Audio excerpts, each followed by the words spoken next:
আসসালামু আলাইকুম, কেমন আছেন সবাই? আজকে আমি কথা বলবো নবম পে স্কেলে পেনশনারদের নিয়ে কি কি দাবি উত্থাপিত হয়েছে আর এই দাবিগুলোর ভিতরে কোন কোন দাবি পূরণ হতে পারে। বাংলাদেশে বর্তমানে প্রায় ৮ লাখ পেনশনভোগী রয়েছে। সংখ্যাটা কিন্তু বিশাল। এই পে কমিশন অনেক যাচাই বাছাই করেই পেনশনারদের নিয়ে সিদ্ধান্ত নেবে। পেনশনার ও চাকরিজীবীদের পক্ষ থেকে যে দাবিগুলো গিয়েছে সেই দাবিগুলোর ভিতর কিছু দাবি পে কমিশন মেনে নিয়েছে, কিছু দাবির ব্যাপারে এখনো সিদ্ধান্ত নেয়নি। বিশ্বস্ত সূত্র থেকে যতটুকু জানতে পেরেছি সেই আলোকে আপনাদের জানাবো কি কি সুবিধা এবারের পে স্কেলে পেনশনাররা পাবে। ভিডিওতে প্রথম ভাগে আলোচনা করব পেনশনারদের দাবিগুলো নিয়ে, আর দ্বিতীয় ধাপে আলোচনা করব এই দাবিগুলোর কোনটি বাস্তবায়িত হবে আর কোনটি বাস্তবায়িত হবে না। স্ক্রিনে দাবিগুলো দেখতে পাচ্ছেন। দাবিগুলোর ভিতরে প্রথম যে দাবিটা ছিল সেটা হচ্ছে মেডিকেল ভাতা বয়স বেঁধে ৬,০০০ থেকে ১০,০০০ টাকা করা। ২ নাম্বার দাবি হচ্ছে পেনশনের হার 90% থেকে ১০০% উন্নীত করা। আমি পরবর্তীতে এগুলো নিয়ে বিস্তারিত বলবো।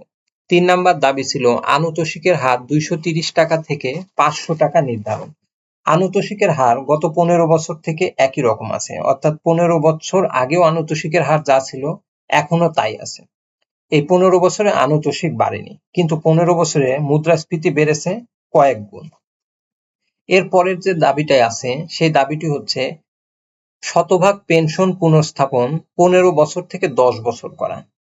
এই দাবিটি পে কমিশনে সবচাইতে বেশি আলোচিত হয়েছে। খুবই গুরুত্বপূর্ণ একটি দাবি।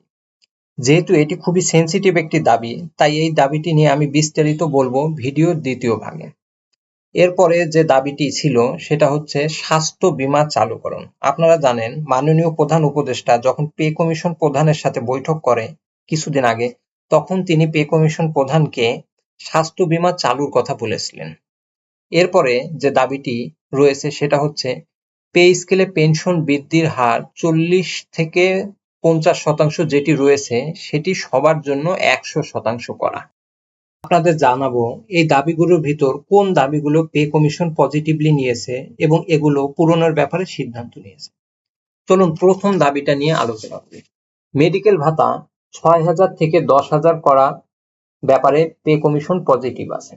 আপনারা জানেন পেনশনাররা বর্তমানে ১৫০০ টাকা মেডিকেল ভাতা পায়, আর ৬৫ বছরের ঊর্ধ্বে পায় ২,৫০০ টাকা। পে কমিশনের কাছে দাবি ছিল ভাতা ৬,০০০ থেকে ১০,০০০ টাকায় যেন উন্নীত করা হয়।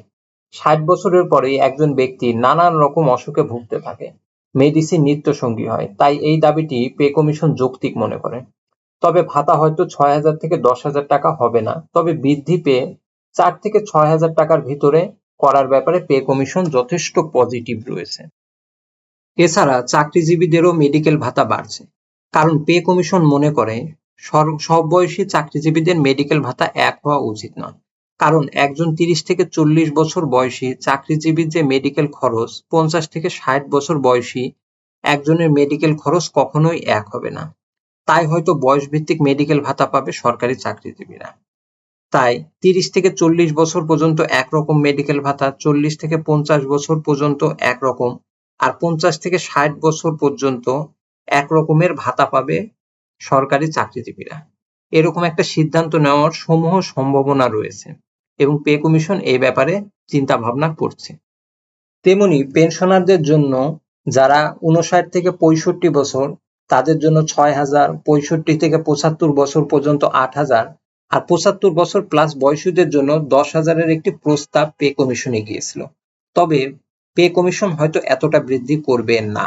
আপনারা ধরে রাখতে পারেন পেনশনভোগীরা ৪,০০০ থেকে ৬,০০০ টাকার মতন মেডিকেল ভাতা পাবে নতুন পে স্কেলে। দ্বিতীয় যে দাবিটি নিয়ে এখন আলোচনা করব সেটা হচ্ছে পেনশনের হার ৯০% থেকে ১০০% উন্নীত করা। আপনারা জানেন অবসরের সময় চাকরিজীবীরা যে পেনশন পায় সেটি একটি সূত্রের মাধ্যমে করা হয়। সেই সূত্রে বেসিকের 90%কে বিবেচনা করা হয়। আমি সূত্র নিয়ে আজ আলোচনা করব না, কারণ সেটা সবাই জানেন। যদি না জানেন তাহলে কমেন্ট করবেন, আলাদা একটা ভিডিও বানাবো সেটা নিয়ে। এখানে আলোচনা করলে ভিডিওটি বেশি বড় হয়ে যাবে। পে কমিশনের দাবি গিয়েছে বেসিকের ৯০% না ধরে ১০০% ধরার ব্যাপারে, এবং পে কমিশনও এই দাবির ব্যাপারে খুবই পজিটিভ, অর্থাৎ এই দাবিটি পূরণ হতে পারে। পে কমিশনের সদস্যরাও আলোচনার সময় দাবিটি যৌক্তিক বলে সহমত পোষণ করেছেন। সুতরাং এই দাবিটি নিয়ে আপনারা সুখবর পেতে যাচ্ছেন। এখন যে দাবিটি নিয়ে আলোচনা করব সেটি হচ্ছে আনুতোষিক 230 টাকা থেকে 500 টাকায় উন্নীতকরণ। প্রায় 15 বছর ধরে আনুতোষিক 230 টাকা আছে। পে কমিশনের কাছে দাবি ছিল সেটি 500 টাকা করা। তবে এই দাবিটি এখন পূরণ হবে কিনা তা বলতে পারবো না, কারণ এই দাবি নিয়ে এখনো কোনো সিদ্ধান্ত হয়নি। তাই আনুতোষিক কত হবে সে ব্যাপারে এখনো আপনাদের আমি কিছু বলতে পারছি না, কয়েকদিন পর হয়তো জানাতে পারবো। তবে বাড়বে এটা নিশ্চিত, কারণ 2009 সালেও 230 টাকা ছিল আনুতোষিক, 2015 সালেও 230 টাকা আছে। আর কয়েকদিন পরে এ ব্যাপারে আপনাদের আমি জানাতে পারবো। আপাতত এই মুহূর্তে আমি আপনাদের আনুতোষিক কত হবে সে ব্যাপারে সঠিক তথ্য মানে 100% কনফার্ম নিউজ জানাতে পারছি না। একটি গুরুত্বপূর্ণ দাবি শতভাগ পেনশন সমর্পণকারীদের পেনশন পুনঃস্থাপন 15 বছরের জায়গায় 10 বছর নির্ধারণ। এই দাবিটি চাকরিজীবী সংগঠন বা পেনশনার সংগঠন শুধু নয়, বরং অর্থ মন্ত্রণালয় চায় পেনশন পুনঃস্থাপন 10 বছর করা হোক। এই দাবিটি খুব সম্ভবত পূরণ হচ্ছে। তাই যারা পেনশন সমর্পণ করেছেন এবং 10 বছর হয়েছে তাদের জন্য সুখবর রয়েছে।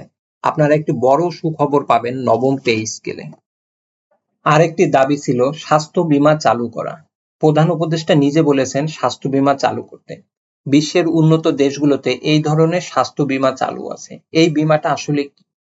এই বীমা চালু থাকলে আপনার কোনো জটিল রোগ হলে সেই চিকিৎসা বীমা কোম্পানি কভার করবে।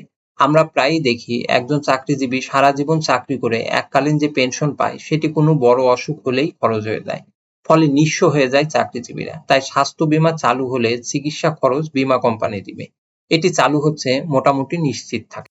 আরেকটি দাবি পেনশনের হার বৃদ্ধিকরণ। আপনারা জানেন পেনশনের হার যারা 65 বছর পর্যন্ত আছে তাদের জন্য 40% হারে বাড়ে, আর 65 বছরের ঊর্ধ্বে 50% হারে বাড়ে। নতুন পে স্কেলে দাবি ছিল সবার জন্য পেনশন বৃদ্ধির হার যেন 100% করা হয়, সেটি 60 থেকে ঊর্ধ্বে সবার জন্য করা হোক। তবে সেটি শতভাগ বৃদ্ধি না পেলেও বাড়বে, কতটা বৃদ্ধি পাবে সেই ব্যাপারে শতভাগ নিশ্চয়তার সাথে এখনই আপনাদের আমি জানাতে পারছি না। তবে বৃদ্ধি পাবে এই ব্যাপারে নিশ্চিত থাকতে পারেন। এটি 60 থেকে 65% এর মধ্যে থাকবে বলে ধারণা করা হচ্ছে। তবে আবারও বলছি এটি কত শতাংশ বাড়বে সে ব্যাপারে শতভাগ নিশ্চিত নিউজ আপনাদের এই মুহূর্তে আমি দিতে পারছি না। আগামী মাসে ইনশাআল্লাহ পে স্কেলের চূড়ান্ত খসড়া আমরা পাবো। আজ এ পর্যন্ত। পে স্কেল নিয়ে নতুন কোনো তথ্য আমার হাতে আসার সাথে সাথেই তা আপনাদের মাঝে শেয়ার করব। সেই পর্যন্ত আপনারা ভালো থাকুন।